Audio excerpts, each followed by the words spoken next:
Hello students, कैसे हैं आप लोग? बढ़िया सर। बढ़िया है। चलो आज एक विशेष टॉपिक पे चर्चा करते हैं अपन। वो टॉपिक है प्रासंगिक दोष। तो क्या आप लोग जानते हैं प्रासंगिक दोष क्या होता है? नहीं सर। नहीं जानते। प्रासंगिक दोष के बारे में ऐसे समझाते हैं आपको कि जब झूठ को सच और सच को झूठ माना जाता है तो प्रासंगिक दोष होता है। क्या आप लोगों की समझ में आया? सच कहूँ तो नहीं सर। नहीं आया। चलो इसे एक उदाहरण के माध्यम से अपन समझने की कोशिश करते हैं कि प्राचीन काल में ऐसा माना जाता था कि पृथ्वी सूर्य के नहीं बल्कि सूर्य पृथ्वी के चक्कर लगाता है।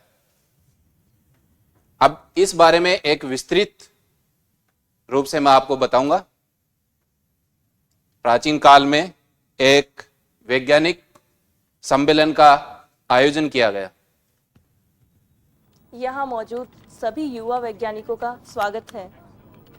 जैसा कि हम सब जानते हैं कि महान दार्शनिक अरस्तु ने कहा है कि सूर्य पृथ्वी के चारों ओर चक्कर लगाता है, जबकि कोपरनिकस का कहना है कि पृथ्वी सूर्य के चारों ओर चक्कर लगाती है। अगर हमें इस चीज़ की सही जानकारी मिले तो भविष्य में होने वाले कई शोध हमारे लिए आसान हो जाएंगे। आप सब समझ तो रहे हैं ना मैं क्या कहना चाहती हूँ? Yes ma'am. तो जाइए और एक नए लक्ष्य के साथ अपने जीवन की शुरुआत कीजिए। मुझे उम्मीद है कि आप लोग सफल होकर लौटेंगे। धन्यवाद। Good morning sir. Good morning. कैसे हैं आप सब? सर अच्छे हैं। मुझे पता चला आप सब एक सम्मेलन से होके आ रहे हैं। जी सर।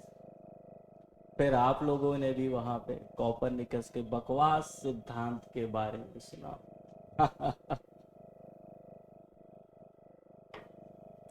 खैर, अच्छा है। आप ये बताओ, आप सब में से किसी को भी कोपरनिकस का सिद्धांत सही लगा या नहीं? माफ़ कीजिएगा सर, पर उनके द्वारा दिए गए सिद्धांत मुझे सही लगे। जिसे हर कोई गलत कह रहा है उसे तुम सही कैसे कह सकती? लेकिन सर अरस्तु मुझे गलत लगा और कोपरनिकस द्वारा दिए गए सभी सिद्धांत या तर्क मुझे सही लगे। पता नहीं बार बार मैं उन्हें सही मानने के लिए मजबूर हूँ, पर अफसोस कि उन्हें सही साबित करने के लिए मेरे पास फिलहाल कोई ठोस वजह नहीं। एलिस, इसका सिर्फ और सिर्फ दो मतलब हो सकता है। पहला, या तो तुम बहुत हिम्मती हो, दूसरा या तो तुम सही कह रहे। खैर, जो भी हो, अब आप लोग जा सकते। शुक्रिया सर। ऐसे ही कुछ समय गुजर जाने के बाद गैलीलियो ने उस विषय पे अध्ययन करना शुरू कर दिया।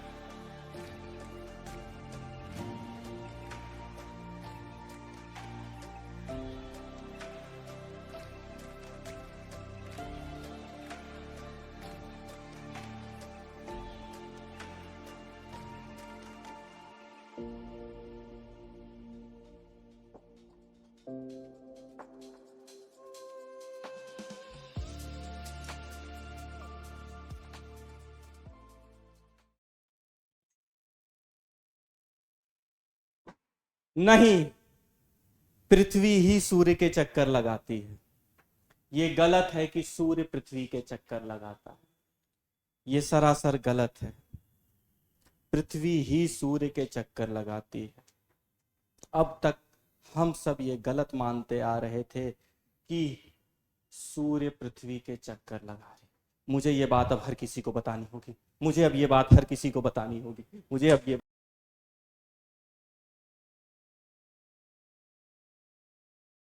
फादर, क्या मैं अंदर आ सकता हूँ? जी आइए आइए गैलीलियो। मैं यहाँ आप सभी को एक सच बताने आया। पहली बात जो कि बहुत महत्वपूर्ण है, प्रकृति को इससे कोई फर्क नहीं पड़ता कि हम उसके नियमों को मानते हैं या नहीं।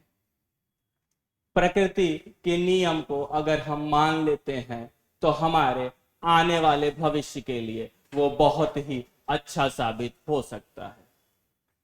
कभी कभी ऐसा भी होता है कि महान ग्रंथों में ये लिखा हुआ होता है कि सूर्य पृथ्वी के चक्कर लगाता है, लेकिन प्रकृति के नियम ये कहते हैं कि पृथ्वी ही सूर्य के चक्कर लगाती है।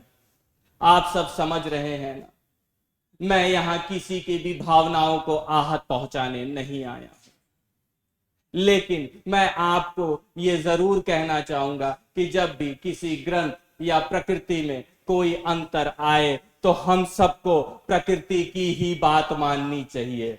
हम सबको प्रकृति की ही बात माननी चाहिए और ग्रंथ का उस हिसाब से बदलाव करना बहुत जरूरी है।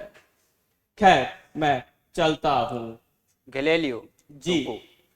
जिस ग्रंथ की आप बात कर रहे हैं उस ग्रंथ में बदलाव का हक सिर्फ चुनिंदा लोगों को ही है, तो इसलिए बेहतर होगा कि आप अपनी सीमा में ही रहे।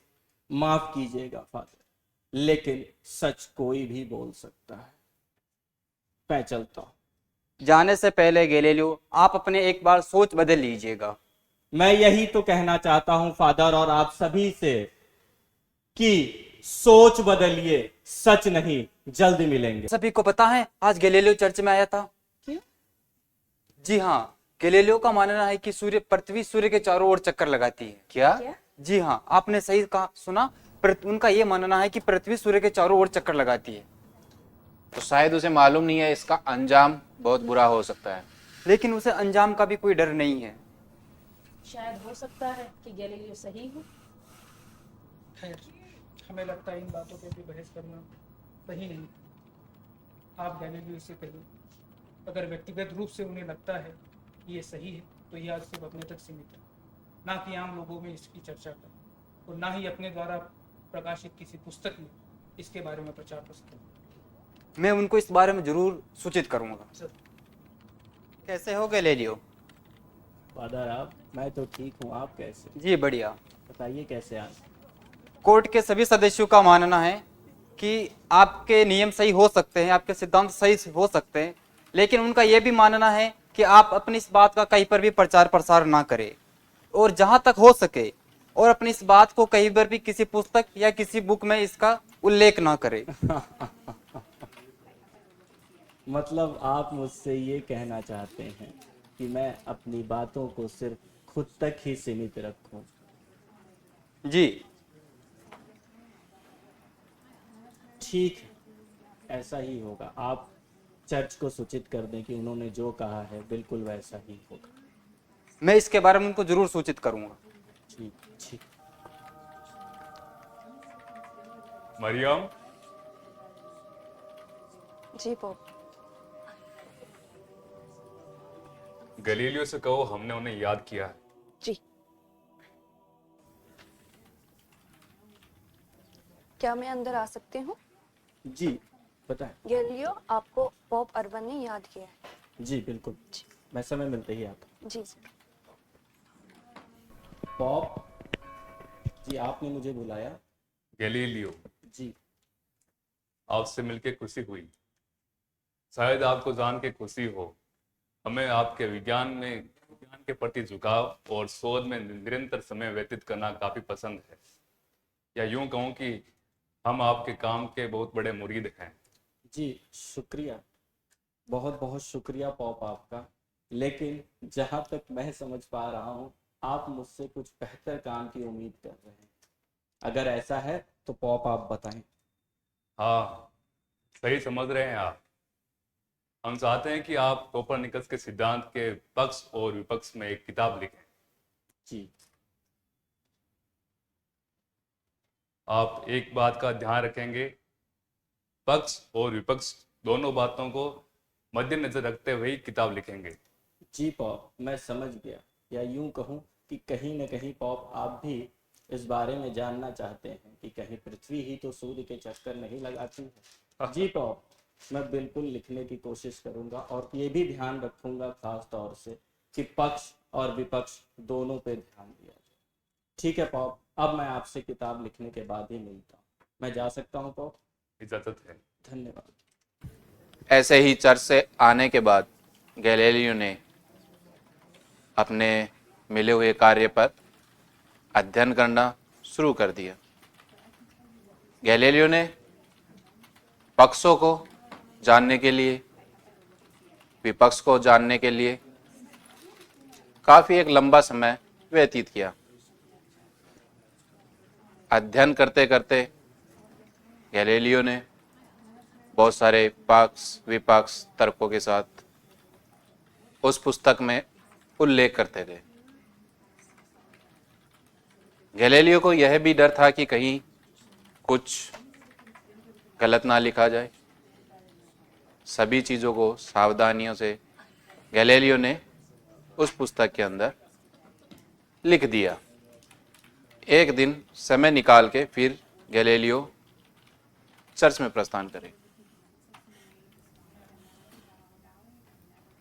जी, मैं पॉप से मिलना चाहता हूँ, मुझे महत्वपूर्ण कार्य। जी, आप यहाँ इंतजार कीजिए, मैं उनको बता के आती हूँ। जी शुक्रिया। जी आपसे मुझे एक जरूरी बात करनी है। कहिए। गैलीलियो आपसे मिलना चाह रहे हैं। भेज दीजिए। जी,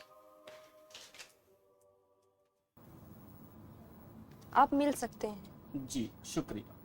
पॉप, मेरा नमस्कार। नमस्कार। स्वीकार करें। स्वीकार।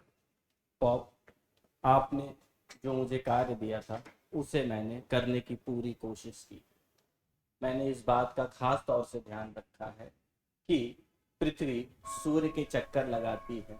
इस सिद्धांत के पक्ष और विपक्ष को ध्यान में रखते हुए ही ये किताब लिखी गई। मतलब आप हमें अपने द्वारा लिखी गई किताब देने आए हैं। जी आशा है आपने हमारी बातों को ध्यान में रखा होगा।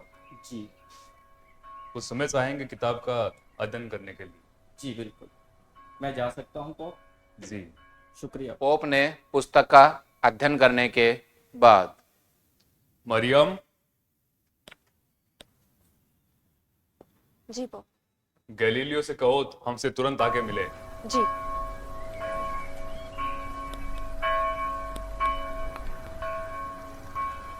आपको पोप अर्बन ने याद किया है। जी, मैं जी। समय निकलते ही उनसे आके। जी।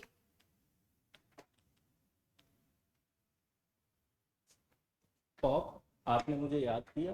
गैलीलियो, जी हमने आपके द्वारा लिखी किताब पढ़ी। जी एक बात बताएं, जी आपके द्वारा लिखी किताब में पक्ष और विपक्ष में अंतर स्पष्ट दिखाई दे रहा है। जी या यूं कहूं कि पक्ष ज्यादा मजबूत नजर आ रहा है। जी इन सब बातों के बीच में आपने विपक्ष के लिए सिंपल्टन शब्द का प्रयोग किया है। जी आप सिंपल्टन का सही अर्थ तो समझते हैं? जी अनाड़ी। अगर मैं भी विपक्ष में रहूं तो क्या मुझे भी सिंपल्टन नाम से संबोधित करोगे? जी हाँ। माफ कीजिएगा, मेरा ऐसा कोई इरादा नहीं है, मैं तो मजाक कर रहा था। मैं किसी व्यक्ति विशेष के लिए सिंपल्टन या नासमझ या अनाड़ी शब्द का प्रयोग नहीं किया।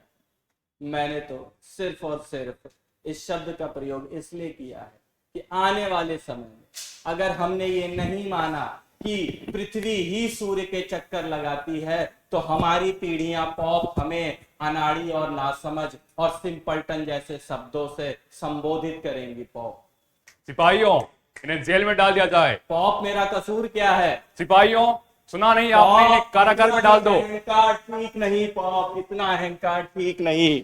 कोर्ट में गैलीलियो के खिलाफ मुकदमा चलाया जाए। गैलीलियो, तुमने पवित्र धर्म ग्रंथ का अपमान किया है। तुम्हें इस निंदा का दोषी पाया गया है। मैंने कोई गलती नहीं की है।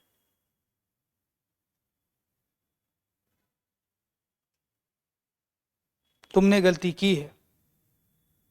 नहीं, अगर आपको ऐसा लगता है कि मैंने गलती की है तो बेशक आप मुझे सजा सुना सकते हैं, लेकिन आप एक बार सोच लें कि मैं बेगुनाह हूं, मैंने कोई गलती नहीं की। पवित्र धर्म ग्रंथों के लिखी हुई बातों के अनुसार यह स्थापित होता है कि तुमने गलती की है और तुम्हें इस निंदा का दोषी करार दिया जाता है और इसी के साथ तुम्हें आजीवन कारावास की सजा सुनाई जाती है। मैं बेकसूर हूँ, मैं बेकसूर हूँ और एक बात आप सब कान खोल के सुन लें, पृथ्वी ही सूर्य के चक्कर लगाती है, पृथ्वी ही सूर्य के चक्कर लगाती है, पृथ्वी ही सूर्य के चक्कर लगाती है, पृथ्वी ही सूर्य के। एक बहुत लंबा समय कारावास में गुजारने के बाद एक दिन गैलीलियो ने अपने शिष्यों से मिलने की इच्छा जताई। उन्होंने अपना प्रस्ताव कोर्ट के समक्ष पेश किया। कोर्ट ने उनके प्रस्ताव को स्वीकार कर दिया और उनको अपने शिष्यों से मिलने की इजाजत दे दी। उसके बाद उनके शिष्य कारावास में उनसे मिलने पहुंचते हैं। आ गए तुम सब। ये क्या हुआ सर आपको? अब मेरा कोई भी वक्त अंतिम वक्त हो सकता है। मैंने तुम सबको यहाँ सिर्फ और सिर्फ इसलिए बुलाया कि मेरा जो शोध अभी थोड़ा अधूरा रह गया है उसे तुम सब पूरा करोगे। तुम सबकी जिम्मेदारी है कि पृथ्वी ही सूर्य के चक्कर लगाती है, इस शोध के बचे हुए सारे कार्य पूरा अब तुम सब करोगे, क्योंकि मेरी अब कोई भी सांस अंतिम सांस हो सकती है। लेकिन ये याद रखना कि मैं तो सो रहा हूं, लेकिन अब संपूर्ण विश्व जाग जाएगा, जाग जाएगा, जाग।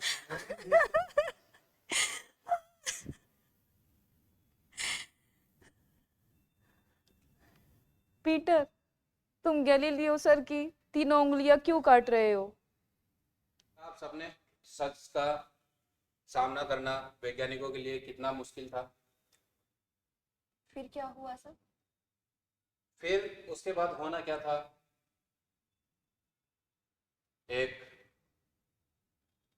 समय गुजर जाने के बाद जैसे ही आपने लास्ट में देखा शिष्य जो थे उनसे मिले, उसके बाद उनकी मृत्यु हो गई।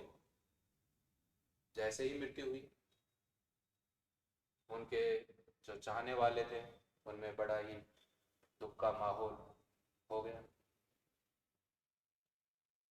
जैसे उनकी मृत्यु हुई, मृत्यु के बाद उनकी 3 अंगुलियां काट के रख ली गई। ऐसा क्यों किया? दरअसल ऐसा इसलिए किया गया कि ईसाई परंपरा में जिसे संत की उपाधि मिलती थी, उनकी 3 अंगुलियां शरीर से अलग करके रख ली जाती थी। ऐसा माना जाता था कि एक संत की दिव्य शक्तियां 3 अंगुलियों में ही होती है।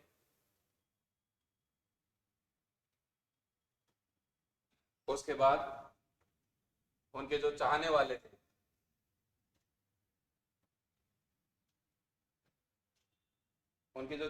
थे वो उनको विज्ञान के मामले में संत मानते थे। इसलिए चर्च और अन्य जो व्यक्ति थे उन्हें संत माने चाहे नहीं माने, लेकिन जो उनके चाहने वाले थे, जो विज्ञान के रास्ते पे चल रहे थे, उनके लिए वो एक संत थे। इसलिए उनकी 3 अंगुलियां काट के रख ली गई। अब इसके बाद कल एक नए विषय की नए टॉपिक पे चर्चा करते हैं। आप लोगों का बहुत बहुत शुक्रिया। नमस्ते, मैं मनोज, दृष्टि परिवार का सदस्य। मैंने इस नाट्य के दौरान पोप अर्बन हेड का किरदार निभाया। Thank you. नमस्ते सभी को, मेरा नाम शैलेंद्र और मैंने इस नाट्य के अंदर जो भूमिका निभाई है वो एक कॉलेज अध्यापक की निभाई है। उसके साथ ही चर्च के सदस्य के रूप में मैंने इसमें अपनी भूमिका निभाई है। Thank you. नमस्कार, मेरा नाम सुनील। आज के इस प्ले में मुख्यतः दो भूमिकाओं में आप मुझे देखेंगे, एक चर्च प्रबंधन समिति के सदस्य एवं न्यायाधीश की भूमिका। धन्यवाद। नमस्ते, मेरा नाम लक्ष्मी है। मेरा इस नाटक में रोल है एक स्टूडेंट का और दूसरा मेरा रोल है परिणय। Thank you. नमस्कार, मेरा नाम ज्योति है। मेरा विशेष किरदार जो है वो गैलीलियो के शिष्य का है। अन्य किरदारों में आप मुझे चर्च के सदस्य के रूप में और कोर्ट के सदस्यों के रूप में देखेंगे। धन्यवाद। सभी को मेरा नमस्कार। मैं भी दृष्टि परिवार का एक सदस्य हूँ और मेरा नाम अशोक है। आप देखेंगे कि इस जो नाटक में मेरा जो रोल है वो एक पादरी का, कि कैसे मैंने गैलीलियो से वार्तालाप की और किस प्रकार से हमने उसे वाद संवाद करके हमारी बातचीत को जारी रखा। जी, धन्यवाद। आप सभी को मेरा नमस्कार। मैं अभिषेक रघुवंशी और मैंने इस नाट्य में गैलीलियो का रोल किया है। उम्मीद है आप सबको हमारा नाटक और हम सभी का रोल बहुत ही पसंद आया होगा। बहुत बहुत शुक्रिया।